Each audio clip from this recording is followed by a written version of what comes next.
Welcome everybody to the AGN seminar, and it's my pleasure today to introduce to you Giacomo Venturi, who's joining us from Chile via Italy. And so Giacomo got his master's, his bachelor's, master's, and PhD at the University of Florence, Firenze, I guess I should say. And after that, he moved to Chile. He was telling us right before the protests in Chile and then the pandemic. But he's been a postdoc fellow, first a postdoc fellow, and then since last year, he got the Fondesit Fellowship. He's working with Ezekiel Treister and other people over there. Giacomo has extensive experience with IFU observations, so it's very exciting for a lot of us. Observations of AGN, outflows, jets, and of course, AGN feedback, which we're all so excited about. And, you know, even though he's just a relatively new postdoc, he has been PI of a lot of projects with VLT and HST, with ALMA, with Magellan. And of course, he even put together MUSE observations with Chandra, which is quite a challenge, I guess. And he's a member of Magnum and the Magnum survey, and we'll probably hear about that today, the Morales survey, and the Dualin survey, which I had to look up because I didn't know about that one. So I'm excited. I don't know if you'll have time to tell us a little bit about it. No, but it's the Dwarf Galaxies Archival Local Survey for ISM Investigation. So yeah, really fun. So Giacomo has been a regular participant of our seminars. I've always appreciated and enjoyed the insight that he has with his questions and comments. So now it's our turn to comment on your work and ask you questions. So I'm very happy to introduce him. Thank you, Giacomo. Thank you very much, Gabriela, for this very nice introduction. So I shared my screen, and I will start the slideshow. So I'm very happy to be here, and thanks a lot for the invitation to give this seminar. So in this talk, I will present you our studies by myself and collaborators on the properties and effects of AGN outflows and compact low-power jets on their host galaxies from spatially resolved spectroscopy. So some brief feedback, some brief background on the need for feedback on galaxy evolution. This need for feedback comes from the observed properties of galaxies in the local universe. So these are the scaling relations between the mass of the supermassive black holes at the center of galaxies and the properties of galaxies, so in which these supermassive black holes reside. So the luminosity of the bulge, the velocity dispersion, and the mass of the bulge. You can see that these relations are in place over several orders of magnitude, so indicating that there must be some fundamental mechanisms giving rise to them, and it cannot be of gravitational origin since the sphere of influence of the black hole is very small compared to the size of the galaxy. Then we have the bimodality of the galaxy population, which are divided in a blue cloud where you have star-forming galaxies, and the red sequence where you have red and dead galaxies that don't form much stars. So there must be some mechanism giving this a fast transition. Then we have the similarity in the cosmic histories of star formation rate and black hole accretion that you can see here, which indicate that these two mechanisms go along together, so they co-evolve and something must drive them together. And then most importantly, we have the discrepancy in the galaxy luminosity function between the predictions from lambda CDM, cosmological models and simulations, and the actual observed number of galaxies, where there is this large discrepancy at high masses which is reconciled if we include in models AGN feedback. And then AGN feedback in the traditional picture is expected to act through two main modes. One is the so-called kinetic mode feedback, acting through powerful jets, for which we have clear observational evidence in galaxy clusters, where we observe these powerful extended radio jets filling the X-ray halos around massive Radiative cluster galaxies, so filling these voids. What happens here is that the jets keep the halo hot and prevent accretion on the host galaxy, and so further star formation, which otherwise would happen. The other mode is the radiative mode feedback, which should act through outflows that would be expected to clear the gas out of the galaxies and so quench star formation due to gas removal.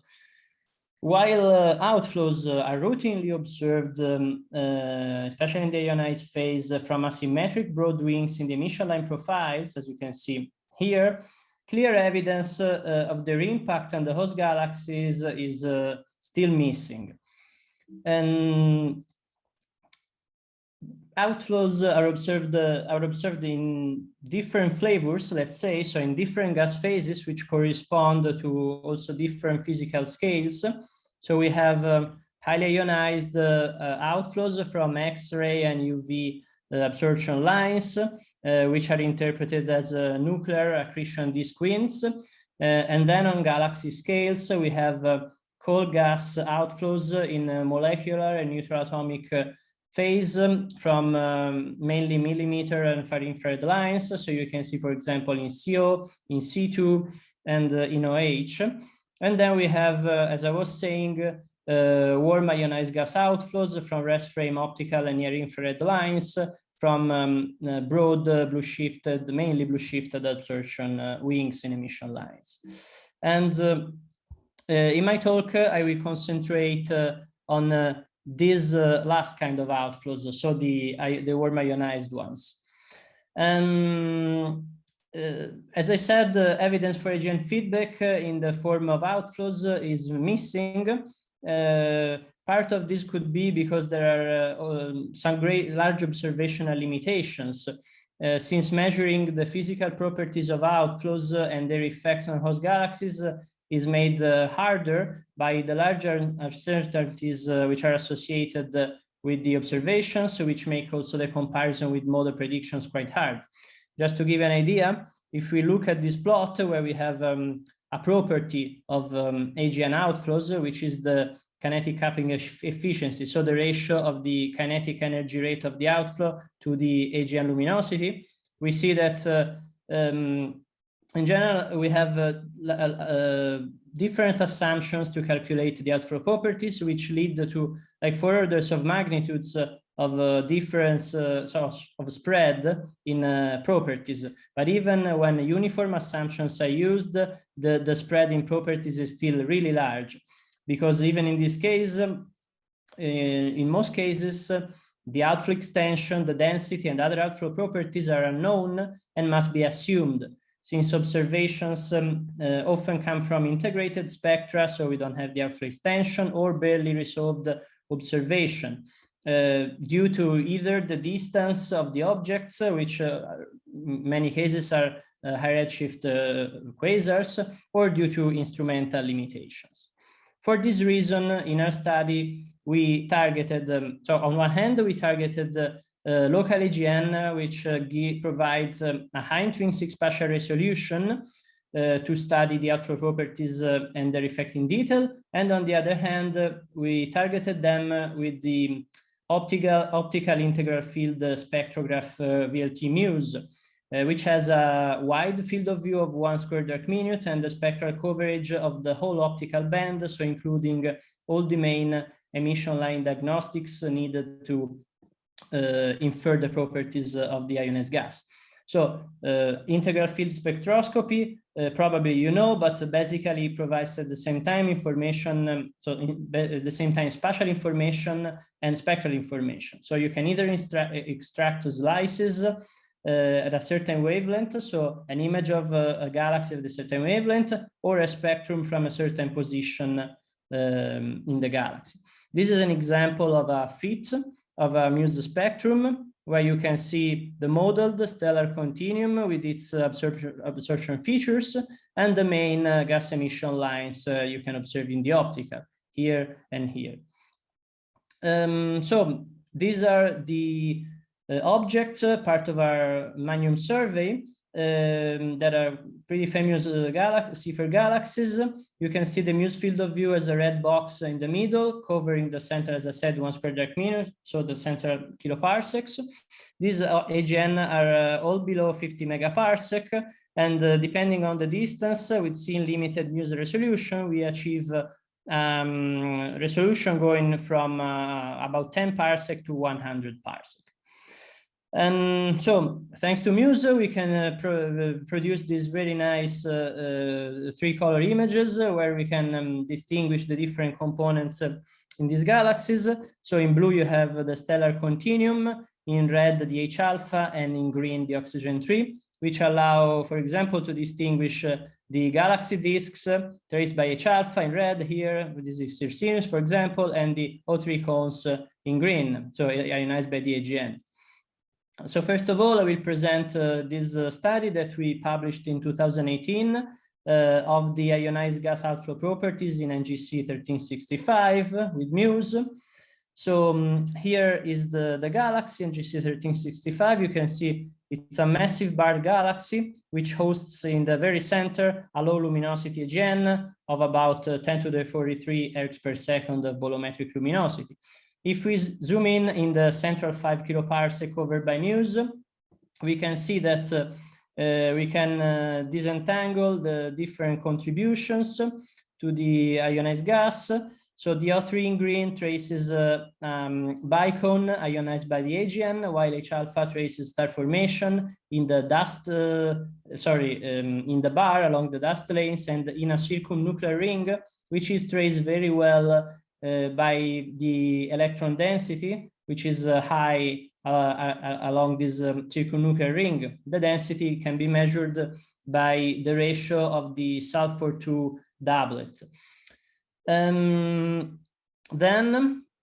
by making use of spatially resolved BPT diagrams, which are diagnostic diagrams that use line ratios which are sensitive to the basically the hardness of the ionization source and allow to distinguish between the different ionization sources, we can see what we already suspected, let's say, from the previous image, so that the bicones in O3 are ionized by the AGN, so you can see this region in red here, and the central diagonal lane is dominated by star-forming processes as associated to this part of the BPT diagram.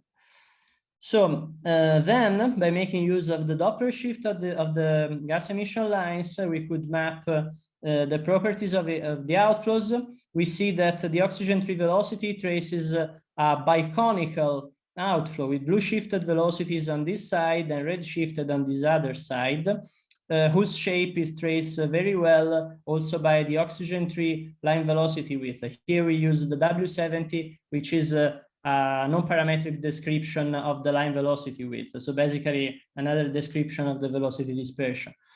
And we then dissected this biconical outflow in a grid of radial shells, of radial elements centered in the nucleus, where we could carefully model the line profiles in order to distinguish the component, the kinematic component belonging to the disk of the galaxy, which has velocities close to that of the stars, of the rotating stars, distinguish them from the outflow velocity. So in this case, we are in the biconical part of the outflow. So the outflow is this leftmost blue shifted component, while this component is this one that, as I said, has velocities similar to the stars.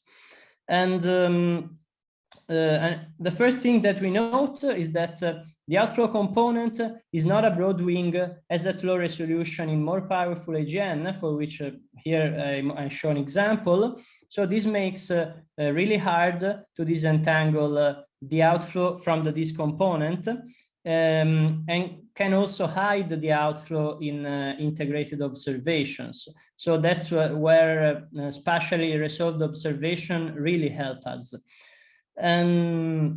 So having done this separation, we could map the mass outflow rate that you can see here by having the mass of the outflow from basically the flux of this outflow component, the velocity of this outflow component, and the width of each radial shell.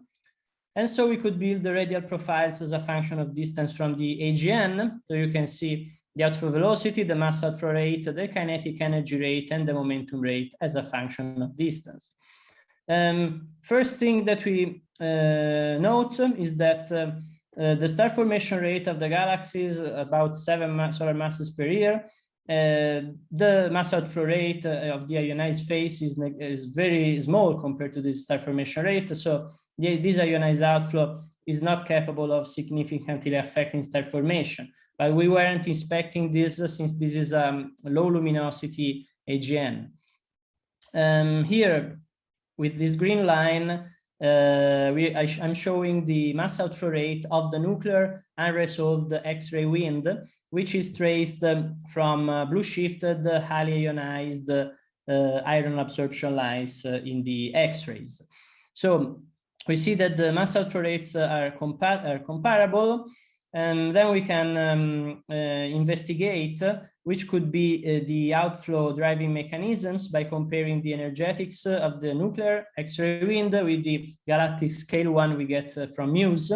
So we can check if an energy conserving mechanism could be feasible. So these are models in which you have a nuclear wind, which is the one observed in X-rays in observation, which impacts the ISM of the galaxy so it creates a shocked bubble that expands and invests the ISM and drives the galactic scale outflow. So if this expansion is adiabatic, we have an energy conserving outflow. So we see that the kinetic rate of the ionized outflow is much smaller than that of the nuclear X-ray wind, so by a factor 10 to the 3. In order to get energy conservation and so to balance this equation, we would need a fraction of neutral gas in a molecular or neutral atomic phase, which would be a factor more than 10 to the 3. This seems unlikely based on current studies in literature. For example, here you see the ratio of the molecular to ionized mass outflow rate for a sample of AGN. In general, these are smaller than 10 to the 3. So it's not completely excluded, but it seems unlikely.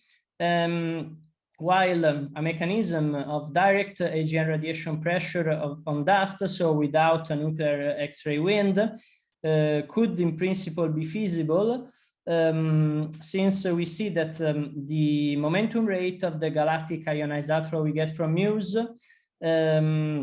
has 1/20, a factor of 1/20, the photon rate of the AGN. So based on expectation from models, the fraction of neutral gas that would be needed to balance these model predictions is a quantity that is feasible based on the current neutral to ionized mass budgets that we observe in AGN in literature.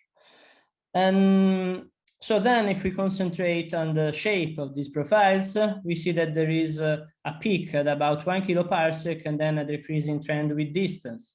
So we note that this is the ring, the scale of the star-forming ring that I was showing at the beginning.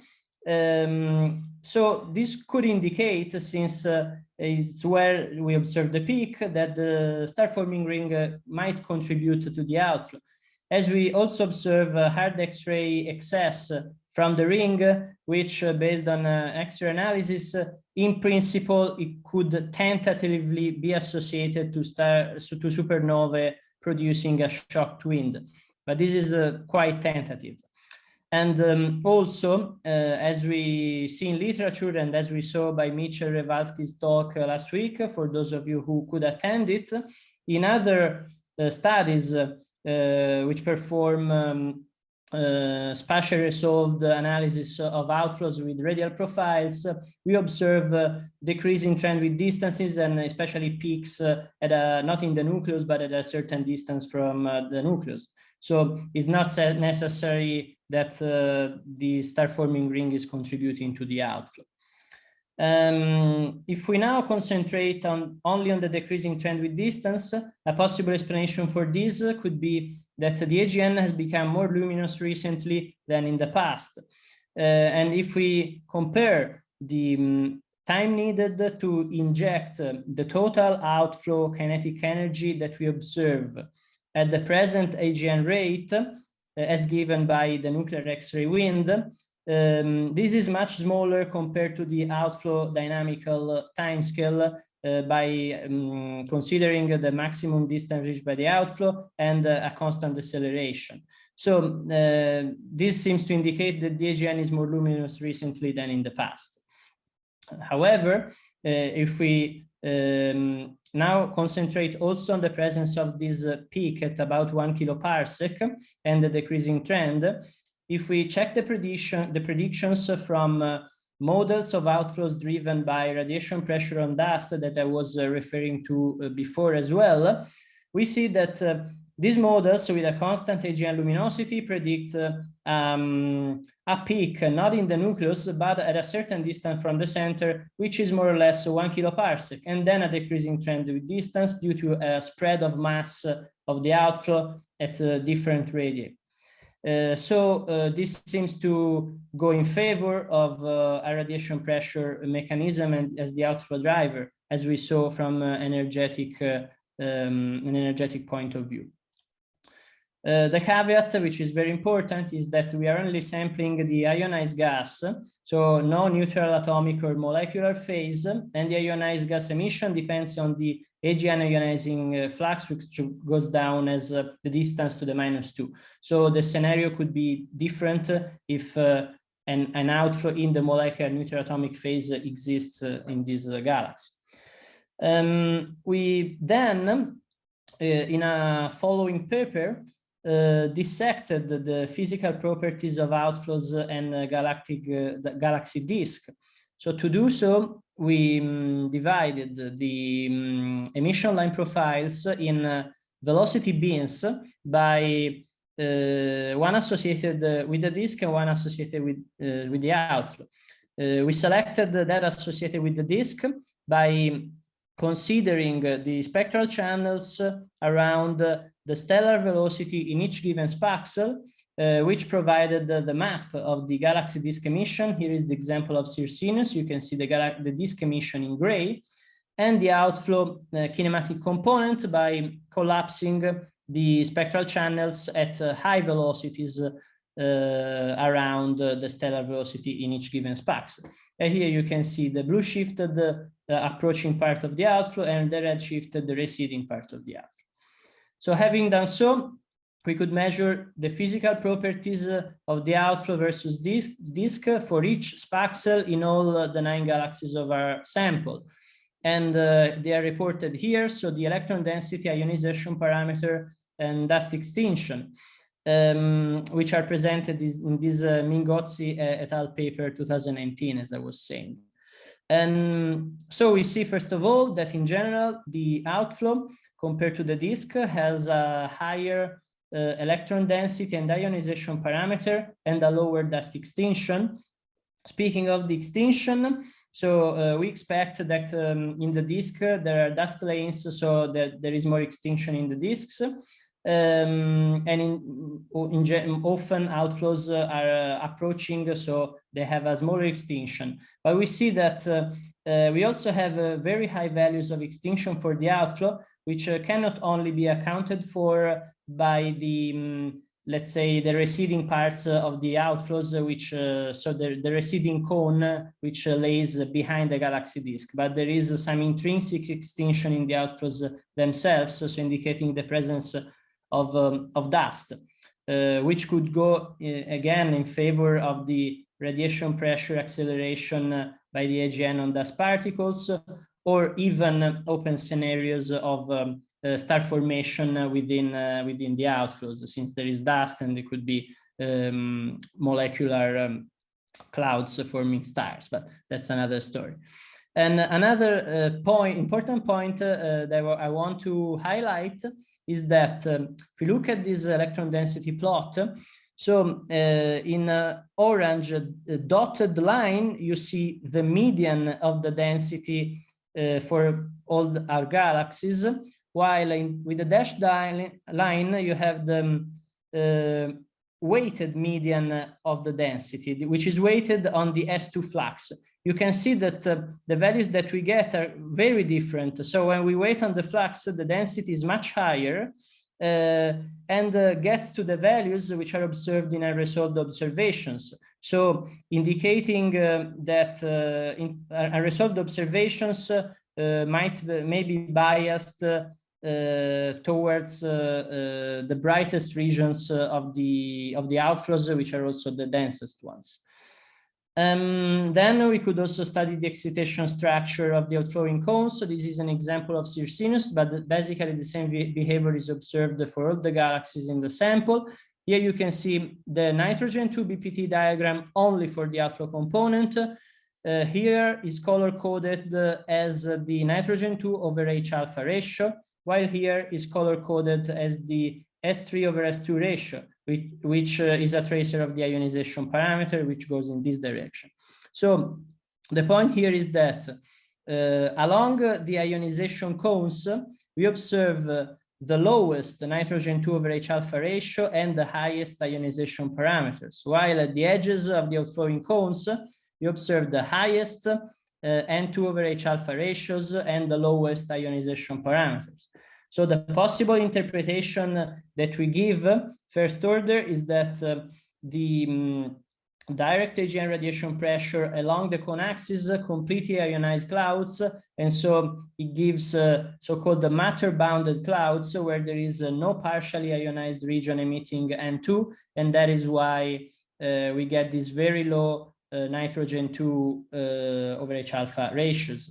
While along the edges, we have more normal ionization bounded clouds, which are optically thick to radiation and have a lower excitation. And then we studied the impact of low power jets on the host galaxies in a paper that we published last year.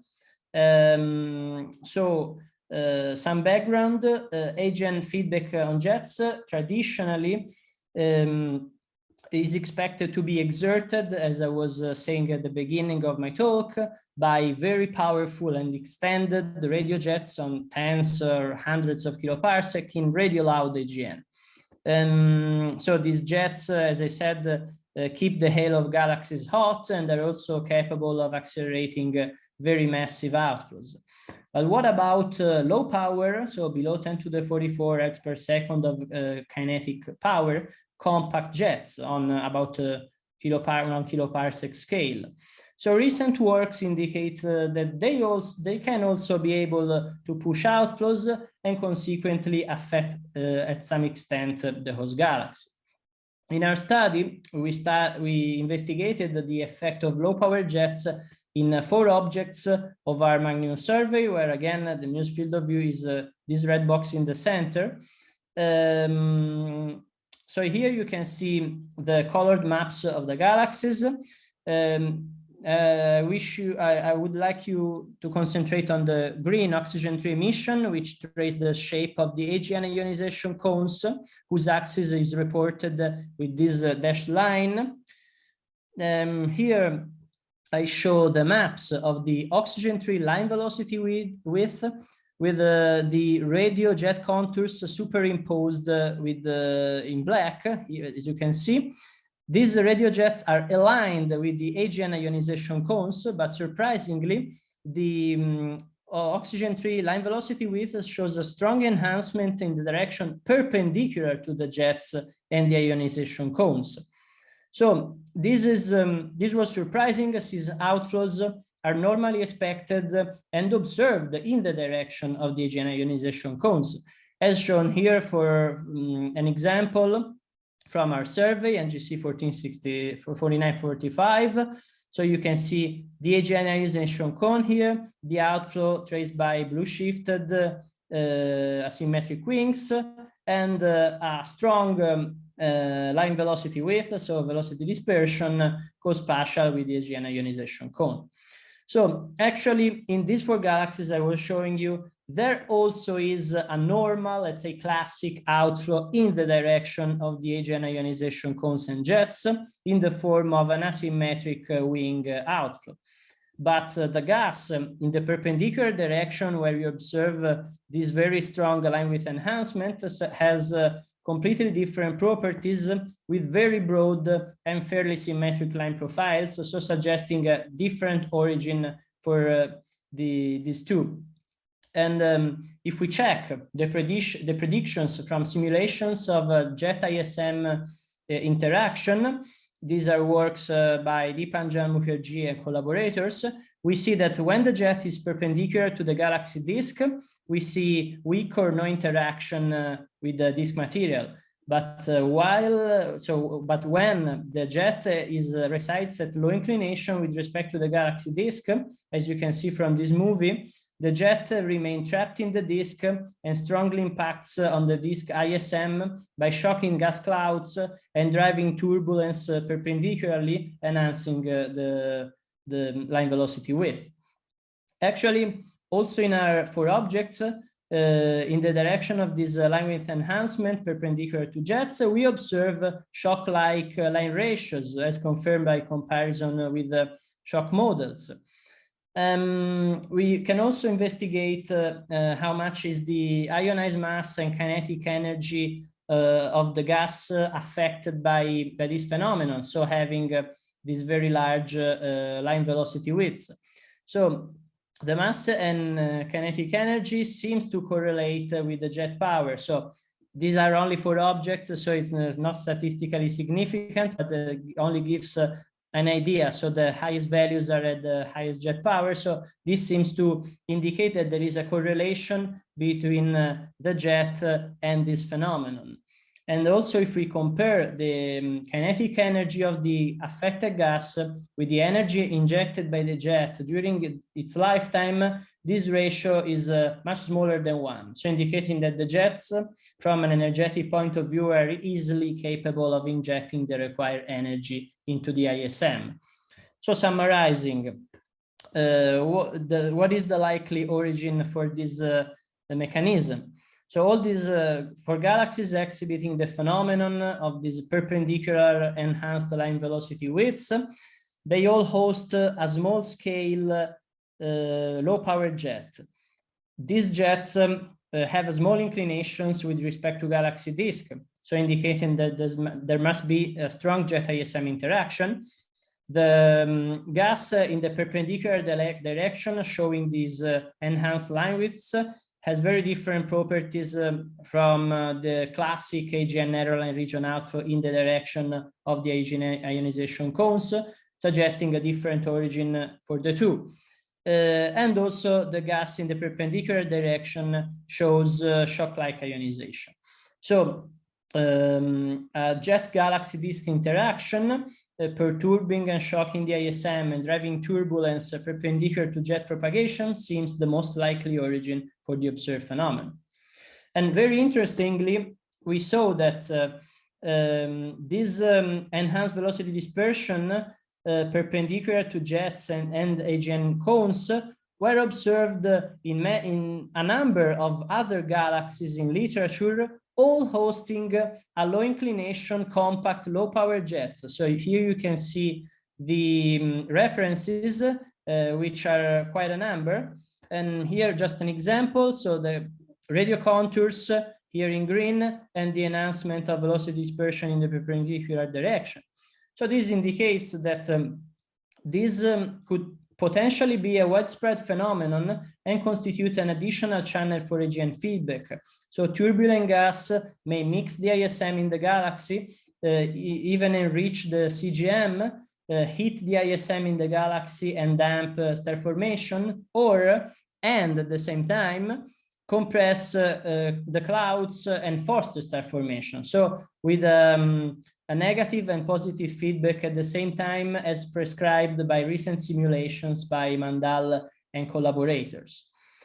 And finally, in the remaining minutes, I want to present you this study that we are carrying out and finalizing of the ionized gas outflows and jet interplay. So related to what I just presented, but in this TCAP AGN, which is a different source because it's a low redshift source. So it's not a nearby galaxy as those I was showing up to now. And it's a radioquote quasar. So it's a quasar. It has a mildly high luminosity, above 10 to the 45 erg per second. So it's not a weak Sieverts as those shown before, which were below 10 to the 44, 10 to the 43 erg per second. So here you can see the MUSE multicolor image. The source is really complex. So you can see the stellar emission from the galaxy itself in blue, and the green trace indicating the oxygen emission. This extends in filaments on really large scales, so up to 50 kiloparsecs per side from the AGN, so a total of about 100 kiloparsec. And so in a very extended narrow region. And then you can see this ionized gas loop, which gives the galaxy its name because it resembles the handle of a teacup from which you hold the teacup while you drink tea. So if we zoom in the central region and superimpose the radio contours on the oxygen tree map, you can see that the radio data trace a bubble, which is co-spatial with the oxygen tree loop. And if we change to the high resolution radio data, I hope you see them in the center. The contrast, sorry, is not great. This high resolution radio data trace a radio jet aligned with the direction of the radio lobes and the O3 loop.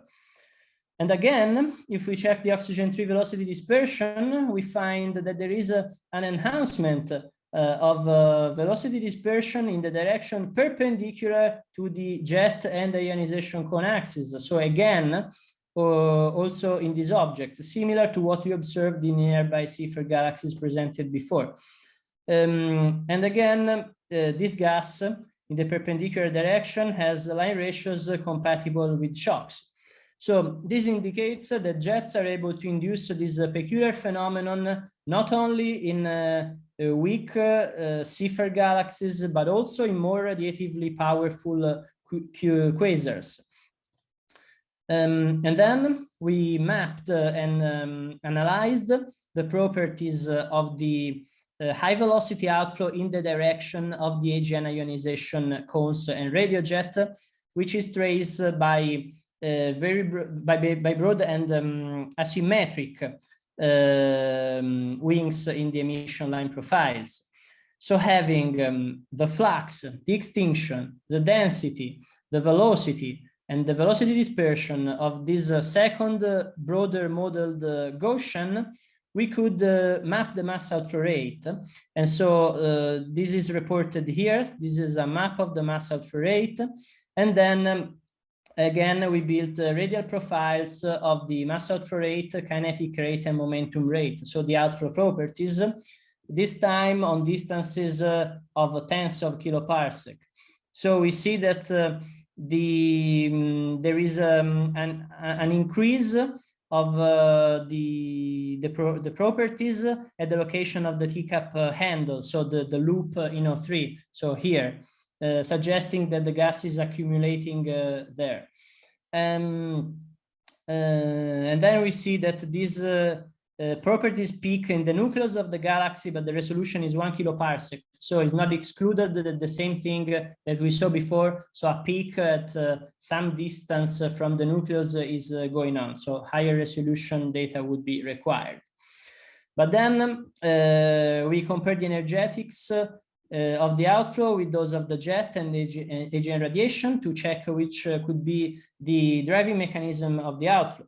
So if we check the jet power, which is extended over 1 kiloparsec, with the kinetic rate of the outflow in the inner radial bin, so on scales comparable with those of the jet, we see that the jet is not powerful enough to accelerate the outflow alone.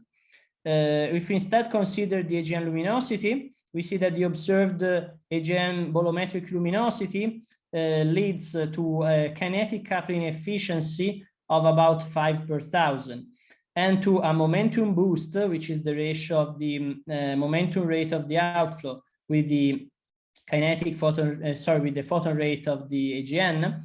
The momentum boost is about 7.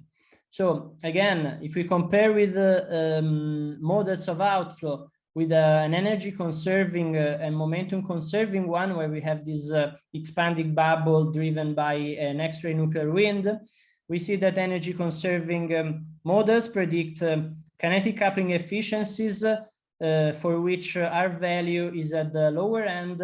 So it could be feasible, but the momentum rates expected are too high compared to the one that we measure. The momentum conserving one, as the name says, wants a conservation of momentum between the AGN injection and the outflow on galactic scales. So a ratio of 1 of momentum boost, which is lower than the one we observe. A radiation pressure driven mechanism on dust particles by AGN photons seems instead feasible from this energetic point of view, since the range of kinetic coupling efficiencies and momentum rates predicted include the values that we observe for our outflow. So this could be the driving mechanism, either alone or together with the jet. Finally, by comparing our ionized mass outflow rate observed on the same scales of molecular mass outflow rate from ALMA presented recently, we see that the ionized mass outflow rate is much higher than the molecular one. This is surprising because usually we expect molecular mass outflow rate, as we were saying before, some factors like 10 up to 1,000 higher than the ionized one. Well, here the ionized one is larger than the molecular one. So in a plot of ionized versus molecular mass outflow rate, here is where our TCAP resides, and here is where galaxy AGN in literature resides. So it's a very peculiar source. Even if the two methods, sorry, I'm getting to the end. If the two methods are different, because these authors use PV diagrams and we use another approach, so the value of the mass outflow rate might increase by using a compatible method. It's really hard that it will increase by several orders of magnitude. And in general, so the TCAP seems to be at the upper end for ionized outflows of similar AGN. If we compare with the ionized outflows from Fiore and collaborators compilation, this is where the TCAP resides. So ionized outflows are green. So it could be that the combined action of AGN radiation and jet increased the fraction of ionized gas compared to the molecular one. It's not clear. So this work is still in progress. So stay tuned in the next months. And so these are my conclusions. Just to briefly recap, we targeted local AGN with VLT MUSE, offering a high intrinsic spatial resolution and optical band spectral coverage to study in detail the properties of the ionized outflows, which we distinguished from those of the disk. finding very different properties in terms of density, dust extinction, and ionization parameters. We built radial profiles of the outflow properties and got insight on the outflow driving mechanisms from comparisons with nuclear and X-ray wind and AGN luminosity. In particular, I presented the study on NGC 1365.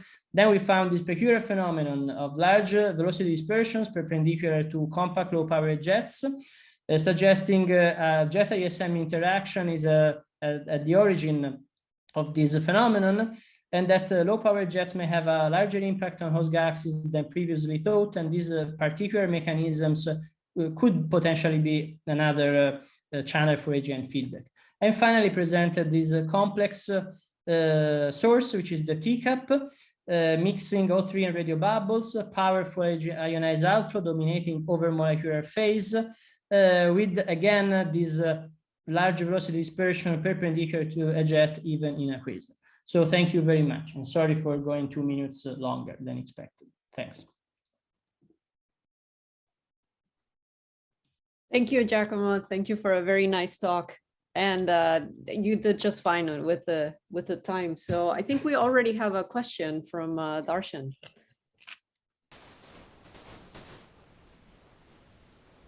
Hi, Giacomo. Can you hear me? Darshan. Hi, can you hear me? Sorry. Yes. How are you? Okay, perfect. Yeah, so very nice talk. Thanks a lot. Really beautiful data. So I have one question from your, I think, the last part where you show the mass outflow rates that you calculate, and then you put that on a plot for the scaling relation with what Fiore finds back in 2017. Yeah, this one. So the main concern that I have is that most likely you're calculating the outflow rates from resolved data, and yes, the compilation is from integrated data. So some of the recent work that I've done, it clearly shows that when you try to do that comparison, the resolved outflow rates tend to be about 2 orders of magnitude higher. So the pink star that you see in these plots, when you try to cross-calibrate between the two methods, where the literature data is mostly from integrated and the one that you have done is from resolved data, the pink point might actually come down when you try to cross-calibrate and do the exact same thing as what others have done.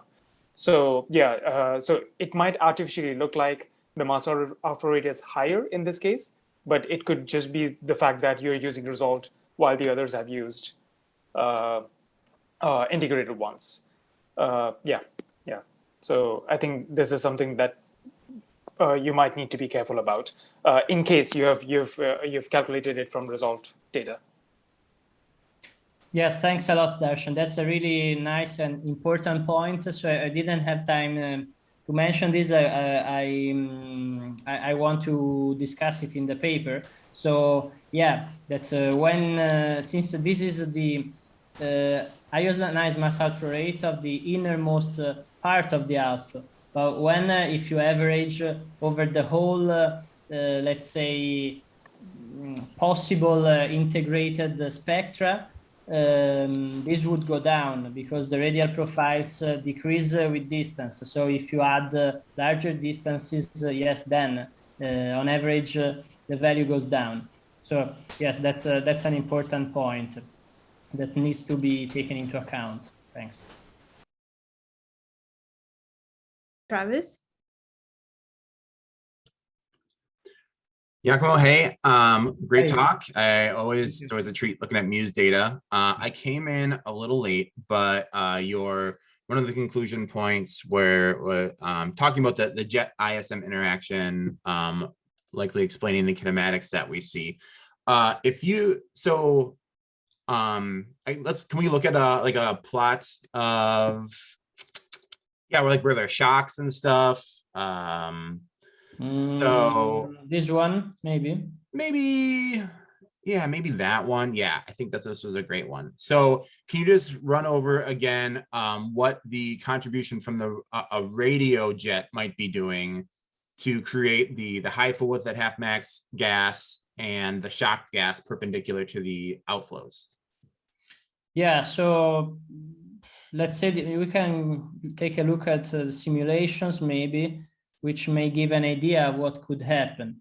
So let's start from the point that I don't know what are the physical details of this and of this mechanism, and I don't want to say that if I don't know that. Okay, so the point is that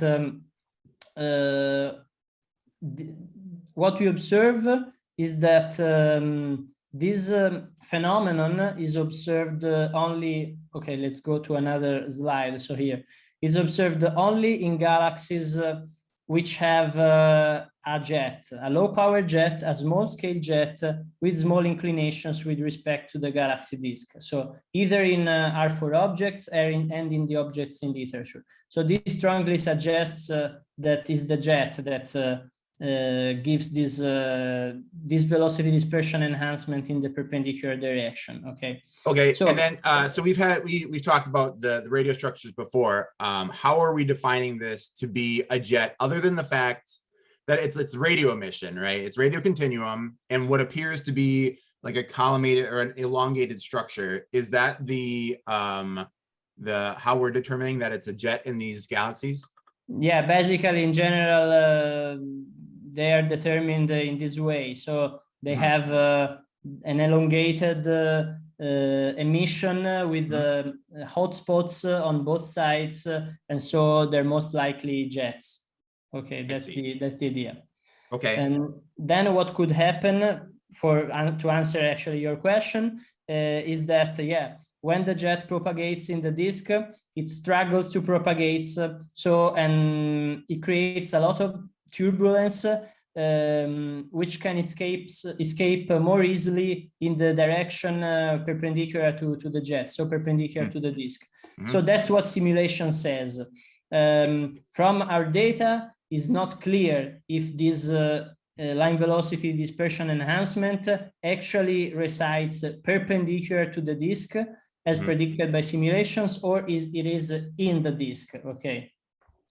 That if it's perpendicular to the disk or in the disk? Yes. So this is not clear from the data. So we could assume, I mean, when you look at the radio structure, if you go back to that last slide that we were looking at with the O3 structure, like the gas structure and the radio knots, they're often like intertwined, right? Like you typically see the O3 gas or the narrow line region outflow gas, almost not superimposed, but aligned with and intertwined with the radio structure, right? Yes. And we can always assume then that these radio structures probably have to lie somewhere close to the host disk, because we know that a majority of the optical gas has to be like a reservoir or near the reservoirs of these more dense molecular gas, but you talked about the molecular outflows later on. Yeah. So from that standpoint, most of these then would be always having to be aligned. The jet always has to be aligned into the host disk material, right? Yes. But, so so then we talked about a potential theory, and I just want to see if you have any input on this other theory then, where the radio structure could be due to like the shocks happening, the winds. So if this was just a radiative wind situation where you're having the outflows, the winds, like ionizing gas, chucking it outward, maybe turning it into X-rays because you can't see it anymore, but then it continues to go out and run into dense lanes that it can't drive anymore. And that's where you're finding these shock fronts. And you also see the high flow at half max gas at these larger radii, along where the outflow is, along where the radio structure is. That creates a shock, and that footprint is due to synchrotron radiation from cosmic rays and the shock traveling along magnetic field lines. So it creates like a splash that looks like a radio jet, but it's really just tracing the molecular gas, the dense molecular gas in the host system. And then perpendicular to that gas, I mean, you're just collimated by the torus for most of these outflowing winds, but there's probably something happening, and you can see it traced by all the shocks there, that maybe this is just, it's not able to expand outward outflow wise, but maybe you're like perturbing it or something. So I've been just like leaning on that interpretation for a long time. Is there some way that we could test between those two to confirm one theory versus another on what like is it a chicken or the egg? Is the radio structure a jet creating this outflow, or is the winds creating this jet structure? What do you think we could do to like test that? Actually, I don't know, but I mean, but you are speaking of the jet itself. So what happens in the direction of the jet, right? So you're not speaking about what happens in the perpendicular direction in this case. Well, so yeah, I'm not really sure what's happening in the perpendicular sense, other than, I mean, you're collimated by the torus, so you're kind of what's it called? I don't know. You're impacting the winds. The winds can't be traveling isotropically, and so you get this like turbulent sensation going on perpendicular to where the true narrowline region gas outflows are, right? You see it's just like a cauldron going on down there at these closer radii. But I mean, yes, that still also requires further study. I agree. Like, and I don't think either one necessarily, well, like there's a evident or a scientific reason, a physical reason right now. We're just seeing this, this correlation. I agree. Yeah, and we should also consider that this happens, this perpendicular enhancement are extended over several kiloparsecs. So there must be, so even if it's, as you were just saying, how do you say, turbulent gas at the base of the obscuring torus, right? There should be something that drives the, I mean, perturbs gas over several kiloparsec. Okay. Right. Yeah. Thank you. Thanks for talking with me. Thank you. All right, we have Mitchell, then Stephanie, then Claire, if you still want to ask Claire. But I just wanted to make a quick announcement about, is the Discord meeting going on after this? Yep, Jeffrey? it's going on. Yeah, can you guys hear me? Okay. Would you mind still going on. posting? Would you mind posting the link just in case people Sure don't have thing. it and want to join? Yep, so this is the link. So you can click on that. Then you have to choose a role, and then you should be able to see the voice channels. And you can email me if you have any trouble. I can put my email in as well. But yeah, if you want to continue the discussion afterwards, then hop right over. Okay, then Mitchell, then Stephanie, then Almudena, please. Yeah, first of all, thank you for a very interesting talk. There's a large array of results here. I was interested in your result for the teacup, if you could go back to that. So as I talked a little bit last time, we're seeing that in some of these systems, the densities, are increasing beyond the range that's probed by sulfur-2, particularly at small radii. And so I was curious if the density is coming from sulfur-2, and if you're seeing it kind of bump up against that critical density limit or not. Now, basically, yeah, the density comes from sulfur-2. We observe the highest densities in the nucleus, so very in the very nucleus, and we also see some higher densities here at the edge of the O3 loop, which could be due to the compression of the gas, maybe operated by the jet or the outflow. But in general, those are the highest density regions that we observe, and in many other regions we see densities which go at the lower threshold. So 40 particles per centimeter. I mean, below which you can the DS2 ratio is not sensitive anymore. Very interesting. I'd be interested to send you one of the steeper profiles we've used and see if that actually causes a turnover at those small radii, or if there's just so much material that you still get that peak mass outflow rate at the smallest radial bin. But I can send you a message offline. This is a really interesting system. Thank you. Yeah, no, basically what happens is that if you use a single value of the density for the whole field of view, let's say, the mass, I mean, the outflow properties, mass outflow rate in the innermost bins explode, so they get super high, because the real density is pretty high in the nucleus. So if you use the measured high density, you get this. Yeah, so I was interested if we use the densities that we see that are even higher than sulfur-2, if that would cause a turnover at small radii or not. But yeah, just a point of interest. Yeah, really interesting system. Thank you again. Thank you. Go ahead, Stephanie. Hi, thanks so much. This was a very great talk. I've enjoyed all the different parts of it. So I also was curious a bit about the radio. So I'm, guilty of having shown the same simulation with a jet going through the medium. We think it's also what's happening for NGC 7582. So one thing I was curious about regarding this is if you can obviously start putting together the picture with the age evolution or the time evolution. So presumably, do you assume that these small jets are all younger jets that are, being formed? And then knowing or assuming this, like what are your thoughts about how this would keep progressing in time? So I know we always get a snapshot for a given galaxy, but now that you're starting to get a small sample, so how this would, because to me, it seems that there's a bit of a, 4 pi steradian outflow almost. It's just that there's different obstacles in different directions. Yeah, that's a nice point, and I think that's where we should get at some point, where we start understanding better what's going on. Yeah, they must be in the first phases, as you say. There's also the fact that these things, as I was saying to Travis, are extended over several kiloparsecs, so it must be operating since some time to give this. But there's also how do you say, a fact, so a dependence on the jet power.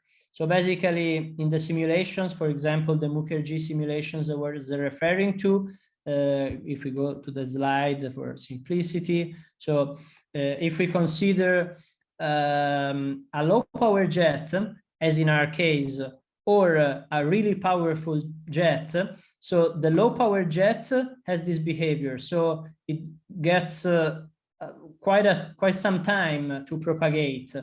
And at the same time creates a lot of mass, let's say informally, all around.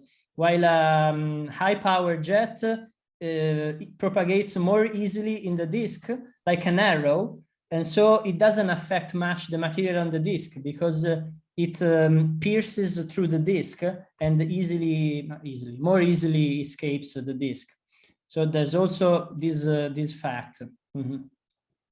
Yeah, that's a very good point. Thanks. And then I have, I guess, kind of follow up to also what Travis was saying before, but I started becoming curious about if having this jet and having this turbulence might also disrupt the torus a little bit or make holes in it or change the geometry of the torus, but this would be maybe hard to. Yeah, that I don't know. And of course, we cannot say from this data. So we should ask people doing simulations or people who make some kind of observations which can give some insights on this point. But that's, yeah, something is interesting to be investigated. Thanks. Thanks for your points. All right, then one final question from Almudena. Hello, thanks for your talk. I had to get again on the subject of these radio jets because we have studied exhaustively and the jet impact some of these galaxies you have, but using coronal lines. And the advantage, the enormous advantage of these coronal lines, I'm very fan of them, by the way, are that they are very genuine of the AGN. They are quite close to the center, to the nucleus where they are produced, and they cannot be polluted by other mechanisms like star formation. They are really tracing the power, and in particular, when we have studied them, we see that follow the jet direction. So we use them precisely to study the kinetic power of the jet. And the reason is that we see this ionized gas when we see resolve along jet nodes. So indeed, the jet perturbs the medium, and when it gets away, when it gets through the medium, he ionizes the gas it gets in his way. and it produces the coronal gas when it's extended, which is spatially resolved. When it's spatially resolved, coronal line is difficult to produce by the nucleus because these are very hard photons and immediately you run out of them necessarily to produce the emission. So you had to have shocks, and these are provided by the jet. So all what I wanted to say with that is that in comparison with using these lower initiation lines, they are 3, the coronal lines are very genuine of what the jet is doing, very powerful in determining the kinetic power of the jet. And in this trace, what the jet doing is through the interstellar medium. I do not see these coronal lines, by the way, with in direction perpendicular to the jet. Only they are collimated as the jet, never perpendicular. And you can check that with for example, with NGC 1386, we studied this subject and we publish. It's true that you use infrared coronal lines, so you might have problems in the optical, perhaps with MUSE, because extinction in the center. We see that in Centaurus A, with the jets, silicon seas oriented along the jet. We see in 1068 produced in the southern jet, produce like a cavity, and at the edge of this cavity there is like a bow shock that we see again in coronal line in the infrared. 4151 we're studying it. So coronal line is aligned with the jet. It really shows what the jet is doing, and it's excited by the jet. Sometimes it's also ionized by the nucleus. Surprisingly, and it shocked me, as something that is very interesting, that you see this high width perpendicular to the jet in ionized gas, and I wonder whether it could be related to unresolved velocity more than something related with the jet. But it's a question mark, no? That you have a line is width, that the dispersion is bigger and perpendicular to the jet, but maybe it's because you have different clouds and you don't resolve them, that you see all together, and the velocity, the width of the line is broad, perhaps. I don't know. But definitely in high excitation line, you see along the jet. You see the mark and that. Yeah, okay, thanks. I think actually, so your point is very important, and the fact that you observe coronal lines only where the jet is consistent with what you were saying at the beginning, so that you can have coronal lines only in situ, so where the jet is impacting in situ actually the ISM, right? Yeah. So I think the fact that there is this velocity dispersion enhancement perpendicular, which could be driven by the interaction of the jet with the ISM, doesn't conflict with observing the coronal lines in the direction of the jet. At least that's my take. Because you have coronal lines where the jet is, so in the very place where the jet is impacting the ISM. While this is an effect on a large scale, so on the scale of the whole galaxy disk, which, as the simulation show, is originally driven by the jet. But then has an effect on very large scales. And concerning your last point, yes, I mean, the broadening of the line could easily be given by clouds having very different velocities one to the other. The point is, why is that? So why do they have this very different velocity, and which is the origin of this? Okay. Yeah, the thing is that if you have the jet in one direction, is there in that direction where you should see more the impact, the shock, and then see big velocities rather than the perpendicular. It's obviously the whole video is affected. You create like a sound wave, so it will spread all around. and resolve when I say that some clouds higher velocity than others, it's just an effect of instrumental. I mean, you don't resolve the clouds, they have different velocities in projection, and you see the dispersion bigger. No, no instrumental, let's say, and resolve. You see several clouds in projection, and the width is large. This happen. Yeah, but you see the scales even in this direction, left to right, are really large. So it's excluded that there's some structure that is overlapping to give these very broad line profiles, which have widths about 600, 800. So yeah, but anyway, yeah, even in the direction of the jet, which is the same direction of the AGN ionization cones. So it's not that the jets are not doing anything in their direction of motions. There are well-known outflows with high coherent velocities in the direction of the jets. So it's not that the jet is not doing anything. This is another aspect, another thing in the perpendicular direction. So what we were saying is simply taking note that this thing exists and trying to understand which could be the most likely origin. And based on what we have in hand in both of these 4 objects from our sample and from results in literature, is that the jets are the most likely culprits. So that's the thing. Then how exactly, which are the exact physical details on how this happens, that's another story. Thanks. All right, well, let's thank Giacomo again for a really nice talk, and lots and lots of things to discuss. So I hope that everyone or someone or some of you will be able to join in the Discord right now. So I'll probably join it in a few minutes. And thank you again. And we look forward to seeing you in a couple of weeks for the next seminar.